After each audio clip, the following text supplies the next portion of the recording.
Welcome, everyone, to the Raiders Daily Podcast. My name is Stephen Michaels. Let's get right into it. The Raiders are in a bye.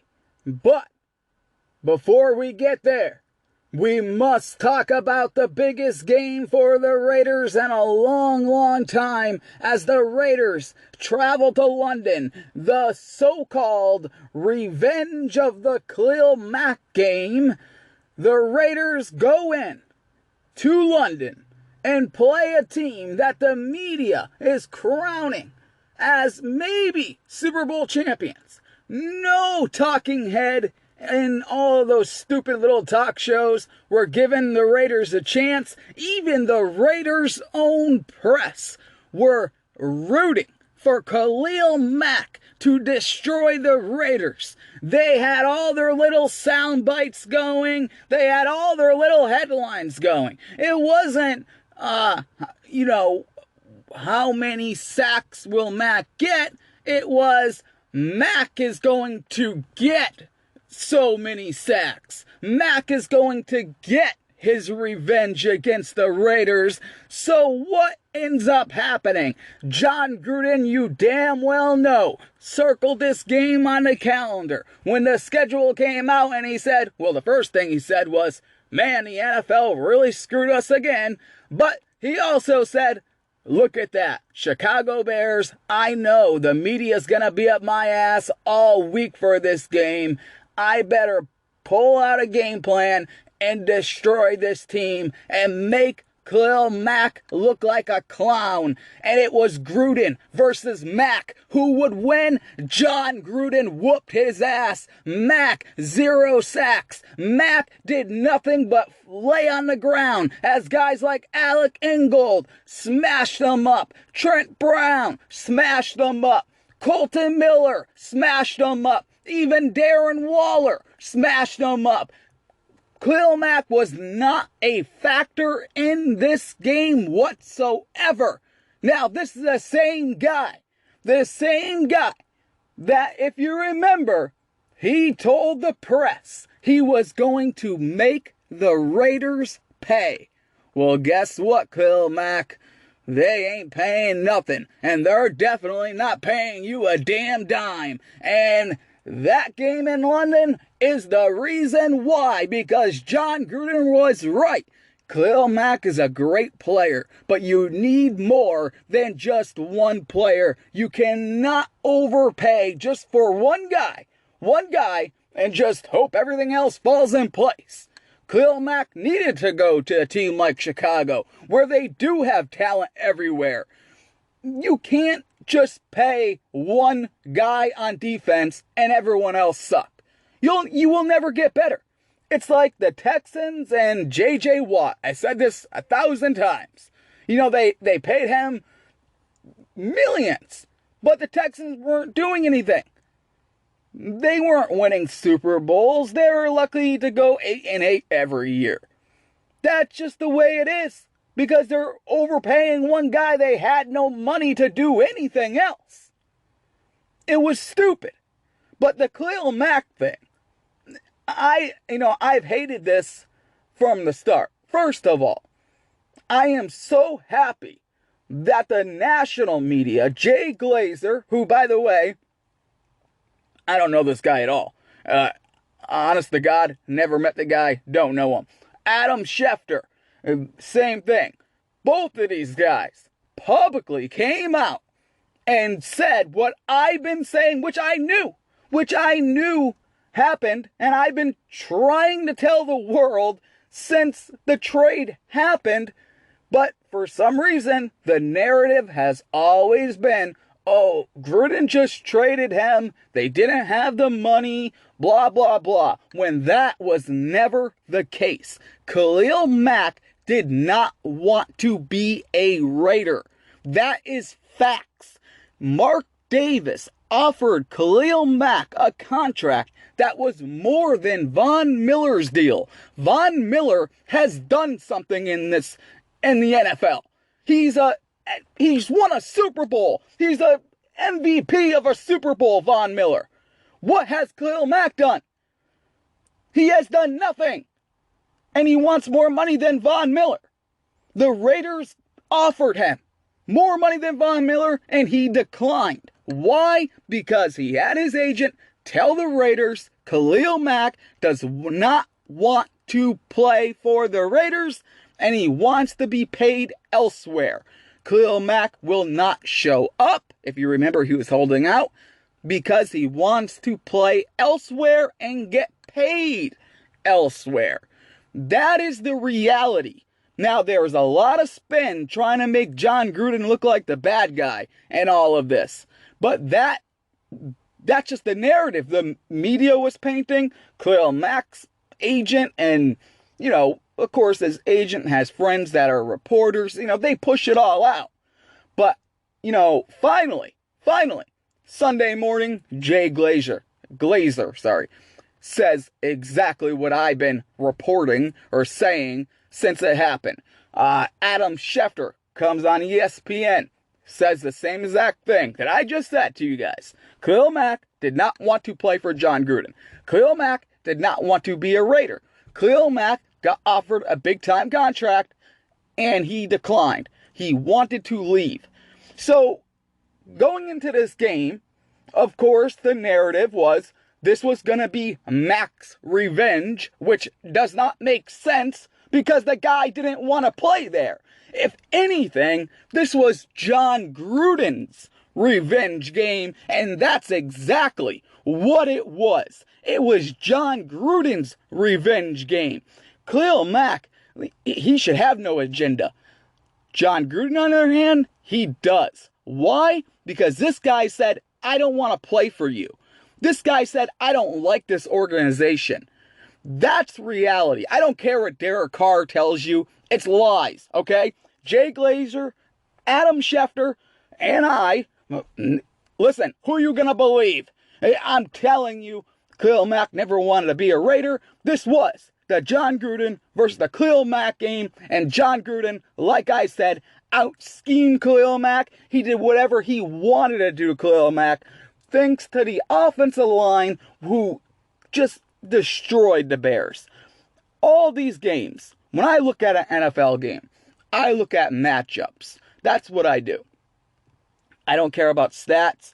I don't care about anything. I look at matchups. I was pretty comfortable with the Raiders going into this game and winning. And this is why. And I said this, by the way, on my video show on the Raiders Daily Elite, the greatest Raiders subscription group in the world. But anyways, the reason why is because when you look at the matchup, it favors the Raiders. Especially if the Raiders can run the football.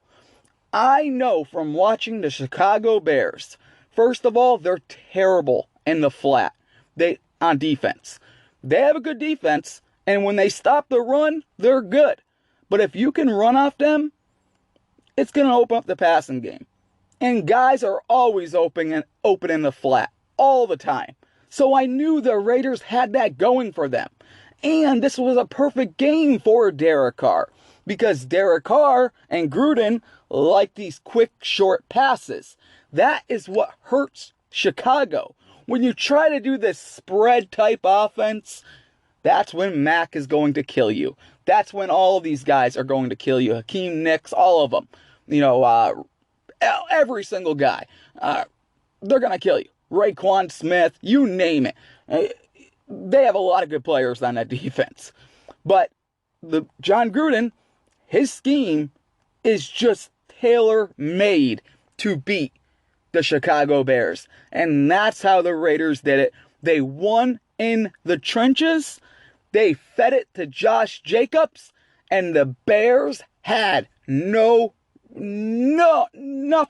They could not even touch this dude. Josh Jacobs, 26 carries, 123 yards, 2 touchdowns. He ran all over them. Mostly because the offensive line kicked the crap out of Khalil Mack and the Bears' defensive line.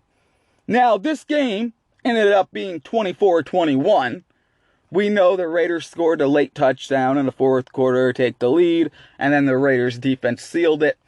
But, listen, let's be honest here. Yes, the Raiders lost a lot of momentum in that third quarter. I mean, Chicago scored 3 unanswered touchdowns. It was a lot of momentum. Derek Carr continues to do this, by the way. Once something goes bad, he just gets frustrated and he can't. You saw this in Kansas when they played Kansas City. Remember when Kansas City scored 28 points in a row? Derek Carr would have a chance to respond, but he messes up once and it seems like it sticks with him for an entire quarter. He doesn't shake it off right away. He's got to start shaking that off right away, because that stupid pitch to Jacobs, that was a fumble. I don't know what the hell that was. I really don't. Now, I know Jacobs, it was a miscommunication type thing, but either way, if you look at that pitch, Jacobs wasn't catching it even if he knew it was a pitch. The play was so odd. And of course, the Bears recover that in Raiders territory. That's going to create some momentum, but that's when Derek Carr has to stop that. Once the Bears scored there, the Raiders really should have got the ball back on offense, marched down the field, and scored a touchdown. But even with that being said, like I said, the score is 24-21. Look at all the things that happened to make the Bears even have this be a competitive game. They got flags when they got calls going their way that really should have never went their way. Chase Daniel throws an interception, and they say Mo Hurst roughing the quarterback. I mean, come on. That is ridiculous. It is the most... I beg all of you who listen to this show, go watch Mo Hurst hit this guy, Chase Daniel, and then compare it to when Khalil Mack hits Derek Carr and Derek Carr throws the ball away. Khalil Mack puts all his body weight on Derek Carr. It was more of a violent hit. He drove him to the ground. Meanwhile, Mo Hurst had his hands out, which you are supposed to do. He followed all the rules to a T. And the Raiders still got a flag. Now, if that never happens, that's a turnover. The Raiders probably score a touchdown there, and the game gets out of hand. Like I said, a lot of this was the Raiders the refs, basically. The Raiders shooting themselves in the foot, and the refs just making bad decisions. And it was almost, I'm not kidding, it was almost like the refs wanted the Bears to get back into this game, because it was so embarrassing for Khalil Mack. It really was. It was embarrassing. It was. John Gruden pretty much did whatever he wanted to do. Like I said, I mean, anything. Sometimes they lined up a tight end on Mack's side. Mack couldn't get past them. Other times, it was just Mack, like I said before. It was just Mack against Colton Miller, and Colton Miller just, no problem there. And the first touchdown, Jacobs, it's called a 19th pitch. That's what it's called. The play. Derek Carr pitches it to Jacobs. He runs it. Look at that play. Please go back, watch the highlights, and circle Alec Ingold on that play, and circle Khalil Mack. What you will see is Alec Ingold making a terrific block right at Khalil Mack's arthritis knees, and he goes down. Jacobs with a nice cut in, boom, touchdown. That was it all game long. They beat the snot out of Khalil Mack and the Chicago Bears. And if there's anyone who's questioning this trade anymore, you are stupid, you are dumb, and you do not know football. Now, that being said, Khalil Mack gets embarrassed. He does nothing, does not even get a sack in this game. The Raiders do what they want to do against the Bears. They dominate them.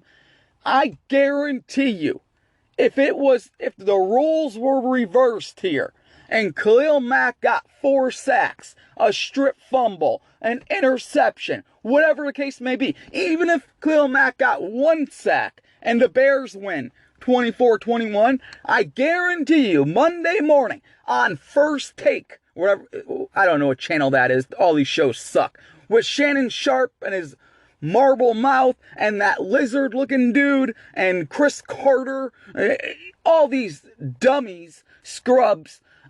Chris Carter, the most overrated wide receiver ever, in my opinion. But you got all these guys. Before this game, they were all talking, right? They were all, Deion Sanders, all of these guys talking how Mack is going to destroy the Raiders. Well, now I don't hear anything about it. I've been waiting Monday. I was so excited. I went on YouTube. I was typing it in. I wanted to see how these people, all these talking heads, were going to respond to what the Raiders have done in the last 2 weeks. First of all, they beat the Indianapolis Colts, who just, by the way, defeated the Kansas City Chiefs. Then the Raiders travel all the way to London and defeat the media darlings, Chicago Bears. But nothing at all. You get maybe a couple minutes. I think Colin Cowherd, said a couple lines about it, like, "Oh yeah, they won, but they're fun to watch, but they're not a serious team." No one wants to give this team credit. No one does. But listen, we're gonna know a lot about this team in the next 2 weeks. They got the Green Bay Packers. They got the Detroit Lions. We're going to know a lot about this football team in the next 2 weeks. We're going to know how good the Raiders actually are. But right now, I can tell you this. The Raiders are only 1 game back from the Kansas City Chiefs. They are 3-2. That is pretty damn good. That is very good, especially if you are in the AFC. Right now, if the season would end today, the Raiders are in the playoffs. It's just the way it is. They would be in the playoffs. Pretty much everyone in the AFC, are 3-2. The Texans are 3-2. The Colts, who, by the way, who the Raiders beat and own a tiebreaker over, are 3-2. Let's see. After the Ravens are in first place in the AFC North. They are 3-2. The AFC West, the Raiders are 3-2. The Chiefs are 4-1. Again, our Raiders are only a game back. And then after that, you got the Patriots, who are fool's gold. They haven't played a single good team yet this season. I don't know how they keep getting easy schedules. It's insane how easy their schedule is. I am telling you right now, the Patriots, if they had the Raiders schedule, they would probably be 1-4. They really would be. They're not that good at all. But when you get to play Miami and then Washington, they don't play anyone good. Their best win came against the Bills. You know what I mean? And they struggled to win that game. But, looking at that whole AFC, the Raiders are one of the best teams in the AFC. That's reality. That's reality, people. Okay? So I don't care, these talking heads, they don't want to give the Raiders credit, but yet they're giving the Indianapolis Colts all this credit for beating the Chiefs.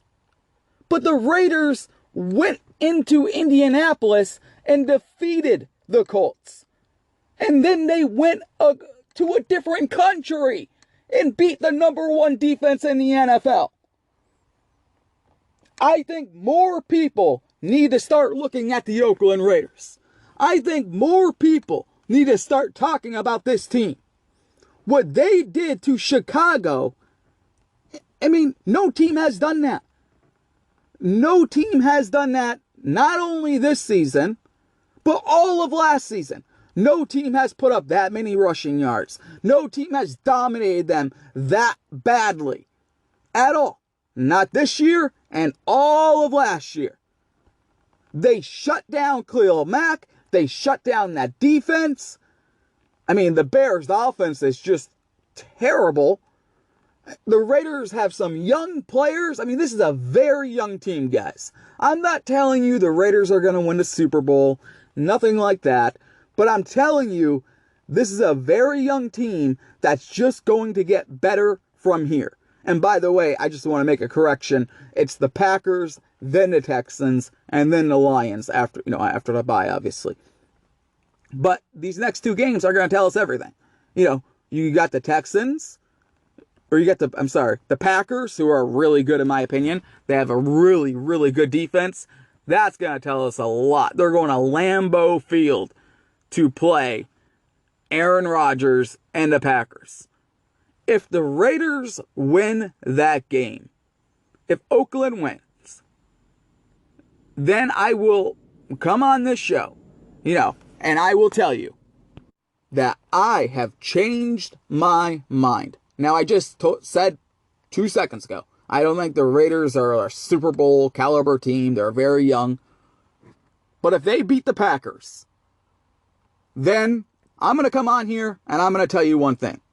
If that happens, I would not be shocked to see the Raiders go into the playoffs and perhaps make a Super Bowl run if they beat the Packers. Now, I still think this team, even though they're young, like I said, even though I don't believe they're going to go to the Super Bowl, I still think they can make the playoffs. I really do. The Packers, it's going to be a tough one. After that, they got the Texans. And then, that's going to be a tough game. But I think that's a game they got to win. I really do. And then, of course, they play Detroit, and that's in Oakland. That's going to be a tough game, but they're finally home. I think they need to win that game. They're going to remain in Oakland to play the Chargers after that. The Raiders could win that game easily. Then you got the Bengals. Then you got the Jets. And then the big game against the Kansas City Chiefs in Arrowhead, where Derek Carr has never won. Listen, Derek Carr was also winless in London until Sunday, when the Raiders lit up Khalil Mack, when John Gruden out-schemed Matt Nagy, when John Gruden pretty much gave the middle finger to Khalil Mack and said, I'll take this guy, Josh Jacobs, over you any day of the week, because this guy, he can just seal games. He can seal them. This guy is a game wrecker. This guy is unstoppable. You're pretty good. But guess what? All it takes is an extra tight end, and you're not a factor. Josh Jacobs, try to load the box. That's what the Bears did. They loaded the box. Did it work? Nope. Because Josh Jacobs is a better player and better value than Khalil Mack. And you will see that. You might not see it all of this season, but within the next, from now to about 4 years, from the next 4 years, you will see that. Because I'm telling you one thing right now. With these young players, they're only going to get better. Now, I say, I don't believe they're going to win a Super Bowl this season. But I'm telling you, next year, year after, I can almost guarantee you that the Oakland Raiders are going to be in the Super Bowl. I can almost guarantee you. Max Crosby's coming out looking fantastic. Jonathan Abram he's going to be really good. Remember, he's out for the season. But they got him. They got Clinton Farrell, who has to play better. The Raiders didn't even need him. He was out of the game with concussion. But they got him. This is a young team with a lot of weapons. Darren Waller's the best tight end in the National Football League. This team is going to continue to grow and continue to get better. P.J. Hall took a big step. This guy's now starting to look like a really good player. Mo Hurst is starting to really step it up. Even guys like Nicholas Morrow are stepping it up. John Gruden has a young team, a hungry team, and a team, listen, John Gruden, he doesn't expect them, he expected, maybe 7 games this season. Now he's looking at this whole thing differently. Especially, it's going to be a big test when they go play the Packers. Like I said, if the Raiders win that game, it changes everything. The Raiders instantly turn into a playoff contender. Instantly. And the media can no longer ignore it, like they are ignoring the fact that the Raiders beat up the Bears. They are ignoring that. Before that game, people were talking about the Bears, top 3 team in the NFC, going to be in the playoffs, probably the Super Bowl. I don't think so. And remember, the more the Bears lose, the better, because the Raiders got that draft pick. Now, the Raiders do need to get better at wide receiver, healthy at wide receiver, I should say. J.J. Nelson, I don't know what's up with this guy. He practices one week, or one day, next day he doesn't. He's good to go, and then all of a sudden, Sunday morning comes, they're stretching, he can't play. It's getting annoying now. Now, the Raiders did go sign, or traded, for this guy, Zay Jones, from Buffalo. We will see how he ends up being. I'm not going to lie to you guys, I haven't watched any tape on the guy, so I can't really give you a breakdown. But I will say this, it really doesn't matter. The Raiders need wide receivers, so you can plug anyone in there, and it's a plus. It's amazing what John Gruden was able to do with no weapons at all. I mean, as far as wide receiver.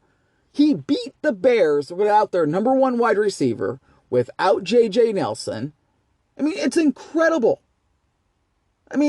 It's incredible that he was able to do that. He beat him. Foster Monroe, another rookie, by the way, that I missed. This is another rookie. He's looking better and better and better every week. When the Raiders got him, they, a lot of people were comparing him to like a Lee Smith type, just a blocking tight end. But John Gruden, he saw something different in Foster Monroe. He saw that this guy, yes, great blocking tight end, but he was thinking, I bet you this guy can be good as a receiver as well. I bet you this guy can catch some passes. And Gruden was right. Foster Monroe, this guy, he has to be, Josh Jacobs obviously is the MVP.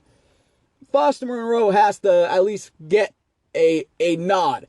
Maybe co-MVP. This guy made some spectacular catches against the Bears. And he's continuing to get better. That is the scary part for the rest of the NFL. The Raiders, they came out, they beat Denver, then they looked bad against the Chiefs for one quarter. Then they lose against the Vikings where they looked awful. They just looked awful. But then they beat the Colts, big win. Then they just beat the Chicago Bears. And they beat it in the revenge of the Mack game. And they shut Mack's mouth up, who, by the way, did not speak to the press after the game because he was too busy crying. But I'm telling you one thing right now, all of you Raider fans, this team, they look for real. We're going to find out in the next 2 weeks. But they got a lot of young talent. And this team can sneak up on you. And for all the critics that thought maybe John Gruden, maybe the game has passed them by, right? Maybe he just doesn't have it anymore. Well, if you watch that Chicago Bears game, John Gruden scripted pretty much everything in that game. He really did. And all those scripted plays were touchdowns. Same thing with the Indianapolis Colts game. This guy obviously knows what he's doing. He is building a foundation. And that foundation is growing bigger and bigger. And guess what? It may have grown a lot bigger and faster than even John Gruden expected. These guys are warriors. These guys are a mean, nasty bunch of dudes. Incognito, Trent Brown, even Denzel Good. These guys just pushing the Bears defensive line back. Just dominating. And I love it that Richie Incognito just smashes this guy's head into the turf. I love it. Yes, it took points off the board. I understand that. It was dumb to do. But it set the tone. because the Bears defense was talking a lot of trash. And Richie Incognito said, no, not going to happen. We're going to dominate your ass. And we did not stay in London all week just to go home losers. The only losers on this field is number 52, Khalil Mack, and your arthritis knee. We are not going to lose to you. Gruden put up a game plan and he painted Khalil Mack's face like a clown. That's exactly what he did. He owned his ass. That's what he did. The Raiders win 24-21. The Raiders are legit at this time. They are a real threat. We will see if that continues. But guess what? They just defeated the Bears in a big revenge game. Khalil Mack is nothing. He is nothing. The Raiders has laid out a blueprint that the rest of the NFL is probably going to use against Khalil Mack going forward, by the way. All right, everyone, that is it. Thank you for listening. I'll be back. I'm going to be back after the Texans game. So we'll go the Green Bay game, and after a Texans game, we'll do another podcast. I do live shows all throughout the week on the Raiders Daily Elite, my subscription site. So that's why I don't do as many podcasts, because I'm always doing shows. So I will see you then. Like I said, if you are a Raider fan, feel good right now, man, because this team is young, they're hungry, and they can beat anyone on any given Sunday. My name is Steven Michaels. This is the Raiders Daily. The podcast you just heard was made using Anchor. Ever thought about making your own podcast? Anchor makes it really easy for anyone to get started. It's a one-stop shop for recording, hosting, and distributing podcasts. Best of all, it's 100% free. Sign up now at anchor.fm/new. That's anchor.fm/new to get started.